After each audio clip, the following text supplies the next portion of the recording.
At the starting of the week, at Summit Talks, you'll hear them speak. It's only Monday.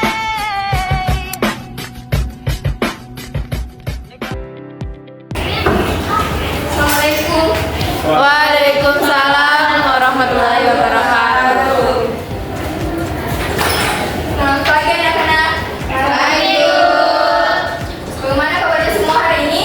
Baik, Ibu. Ibu mau cek kehadiran dulu ya, Ibu absen dulu. Almayani, Ada, Ibu. Rahmania, Ada, Ibu. Nurul Hijrah, Ada, Ibu. alhamdulillah baik ya. Langkah baiknya sebelum kita memulai pembelajaran hari ini, mari kita berdoa terlebih dahulu sesuai kepercayaan masing-masing. Untuk ketua kelasnya saya tunjuk Rahmania untuk memimpin doa. Sebelum kita memulai pembelajaran, mari kita berdoa bersama. Doa dulu. Doa selesai. Amin. Apakah masih semangat untuk mengikuti pembelajaran pada hari ini? Semangat, Ibu. Sebelum itu Ibu mau bertanya dulu nih, apakah ada di antara kalian jantung kalian berdetak lebih cepat setelah berlari atau naik tangga cepat? Saya Ibu. Apa tuh? Nah, waktu saya naik tangga ke lantai 3 di sekolah, jantung saya berdebar-debar dan saya tidak masuk kosan Ibu. Apakah ada yang lain? Saya, Ibu. Biasanya itu setelah saya berlari, jantungnya berdetak sangat cepat dan napas jadi berat. Betul sekali. Berarti kalian pernah mengalami langsung ya. Jadi itu adalah reaksi alami pada tubuh kita. Dan dimana pada saat kita melakukan aktivitas fisik, tubuh kita memerlukan lebih banyak oksigen. Yang dimana jantung kita memompa lebih cepat untuk mengalirkan darah ke seluruh tubuh. Nah, pada hari ini materi yang Ibu ajarkan yaitu sistem peredaran darah pada tubuh manusia. Ada tujuan pembelajaran kita pada hari ini, yaitu Ibu mau memperlihatkannya. Nah, tujuan kita pembelajaran hari ini yaitu peserta didik dapat menjelaskan pengertian dari sistem peredaran darah, terutama dari sistem peredaran darah, komponen dan fungsinya, mekanisme peredaran darah, serta gangguan pada sistem peredaran darah. Nah, sebelum kita masuk pada intinya, tolong hal-hal yang mengganggu aktivitas pembelajaran kita untuk menghindari dulu. HP-nya disimpan dulu ya. Ya, Ibu. Lalu kalian tahu apa sih itu sistem peredaran darah? Nah, sistem peredaran darah ini adalah sistem yang ada pada tubuh manusia, yang dimana berfungsi untuk mengalirkan darah ke seluruh tubuh, yang dimana darah ini mengangkut nutrisi dan sisa makanan dari sel tubuh serta metabolisme ke organ-organ pengeluaran. Pembuluh darah ini adalah saluran yang membawa darah, oksigen, nutrisi ke seluruh tubuh manusia. Ada 3 jenis dari pembuluh darah, yaitu pembuluh nadi atau arteri, pembuluh balik atau vena, dan yang terakhir ada pembuluh kapiler. Kemudian komponen darah ini juga memiliki 4 jenis. Yang pertama, plasma darah. Nah, plasma darah adalah komponen cair yang mengandung air, garam, dan mengangkut sel darah merah. Kemudian yang kedua ada sel darah merah, di mana sel darah merah ini mengandung hemoglobin yang berfungsi mengikat oksigen yang mengangkutnya ke seluruh tubuh. Kemudian ada sel darah putih. Sel darah putih ini berfungsi melindungi tubuh dari infeksi dan penyakit. Kemudian yang terakhir ada trombosit. Nah, trombosit ini membantu proses pembekuan darah ketika terjadi luka atau cedera. Kemudian kalian perlu mengenali gangguan atau penyakit pada sistem peredaran darah. Yang pertama ada serangan jantung, yang dimana serangan jantung ini terjadi ketika aliran darah ke bagian jantung tersumbat. Kemudian ada stroke. Stroke ini adalah kondisi medis yang serius yang terjadi ketika suplai darah ke bagian otak terhenti atau berkurang. Kemudian yang terakhir ada hipertensi atau tekanan darah tinggi, adalah kondisi di mana tekanan darah berada di atas batas normal. Nah, dari pemaparan yang Ibu tadi jelaskan, apakah ada yang ingin bertanya? Tidak ada, Ibu. Nah, kalau tidak ada yang bertanya, Ibu mau bertanya nih. Mengapa seseorang bisa mengalami gangguan sistem peredaran darah? Apa akibatnya?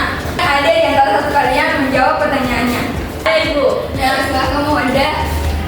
Karena seseorang bisa mengalami gangguan pada sistem peredaran darah karena faktor seperti pola makan tidak sehat, kurang berolahraga, dan stres. Akibatnya bisa berupa serangan jantung, stroke, tekanan darah tinggi, atau kerusakan organ vital. Sekian dari saya. Nah, Nah, bagus sekali ya jawabannya mudah. Jadi faktornya itu bisa dari pola makan yang tidak sehat, kemudian akibatnya bisa terkena serangan jantung, stroke ataupun hipertensi. Selanjutnya ibu mau membagi kalian 3 kelompok, dimulai dari rumah untuk menghitung 1 sampai 9. 1, 2, 3. Nah, untuk kelompok 1 itu adalah nomor 1, kelompok 2 nomor 2 dan seterusnya. Untuk kelompok 1 silakan berkumpul sama teman profilnya. Baik ibu.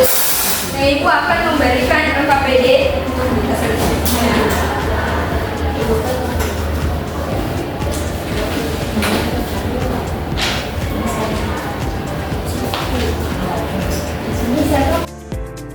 Dan Untuk kelompok 1 apakah sudah selesai? Sudah selesai, Bu. Untuk kelompok 2 apakah masih ada yang belum dipahami? Selesai, Bu. Erwin, tolong diperhatikan ya.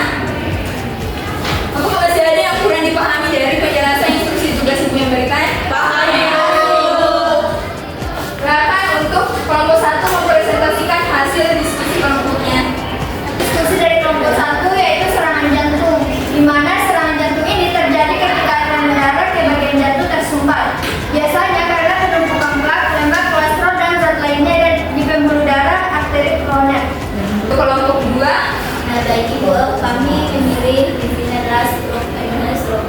Nah, ada kondisi serius yang terjadi ketika sudah darah bergerak berhenti atau berkurang. Nah, penyebabnya itu gumpalan darah dan resikonya itu kebutuhan. Terima kasih. untuk kelompok 3, silakan presentasikan. Kami dari kelompok 3 mengambil penyakit hipertensi. Adapun hipertensi adalah tekanan darah tinggi adalah kondisi di mana tekanan darah berada di atas batas normal. Penyebabnya itu mungkin pola makan tinggi garam, kurang aktivitas fisik dan merokok. Resikonya itu seperti kematian mendadak, kerusakan mata dan kerusakan pada pembuluh darah. Nah, berikan aplaus untuk hasil diskusinya. Selanjutnya ibu mau memberikan evaluasi apakah kalian sudah mengerti dari pemaparan yang ibu tadi atau tidak.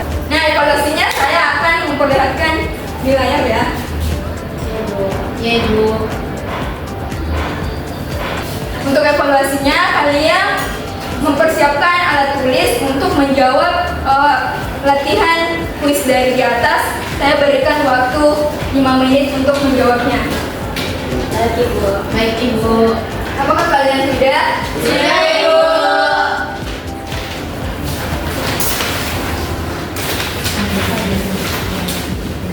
Selanjutnya ibu mau kalian ada di antara salah satu kalian menyimpulkan materi pembelajaran pada hari ini. Baik, Bu. Ya, baik silakan. Jadi kesempatan pada hari ini yaitu sistem peredaran darah itu mengedarkan oksigen dan juga nutrisi ke seluruh tubuh melalui jantung, pembuluh darah dan juga darah.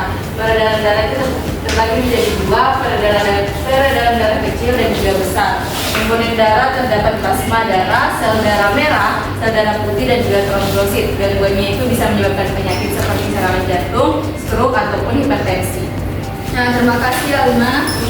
Nah, sebelum ibu akhiri pembelajaran pada hari ini, ibu mau memberikan tugas rumah ke kalian. Nah, tugas rumahnya yaitu membuat poster tentang sistem peredaran darah pada manusia. Ya, terus pada penjelasannya yaitu seperti jantung, pembuluh darah dan darah serta fungsinya masing-masing dikumpulkan pada minggu depan ya.